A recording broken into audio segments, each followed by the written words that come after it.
In the shadow of skyscrapers, dubbed Billionaires Row, New York City is planning to open a homeless shelter, and many nearby residents are not happy about it. It's really absurd. Helen Oken and a group of local residents are fighting the decision to house 140 homeless men in the old Park Savoy Hotel on 58th Street, a block from Central Park. This is not a fight about class or anything like that. It's going to happen in your neighborhood too, so it doesn't matter who lives here. It's just a matter of the way it was done, the amount of money that's being spent, the lack of transparency. The $63 million project has run into countless problems, including the city's Department of Buildings issuing a stop work order because the owners didn't have the right permits for renovations. The city's Department of Homeless Services acknowledges residents' concerns but plans to go ahead with the shelter anyway.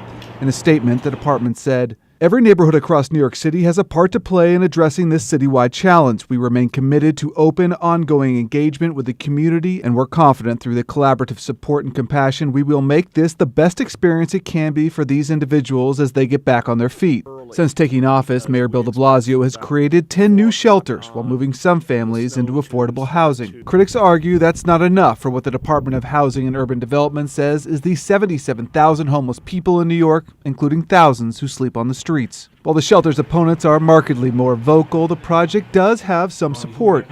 John Sheehan is a homeless advocate who lives and works within a few blocks of the proposed shelter and says he strongly supports it. I believe people have a right for housing. I believe it's a social justice issue.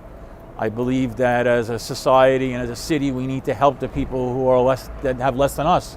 And I respect the concerns of people, my neighbors. They're good people too.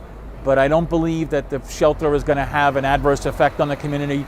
Many of the shelter's opponents say they are willing to accept a shelter for families, which they contend would fit better in the neighborhood than a shelter for homeless men. The city says it has no plans to change who will inhabit the old Park Savoy, but hopes the shelter will be open by summer. David Martin, The Associated Press, New York.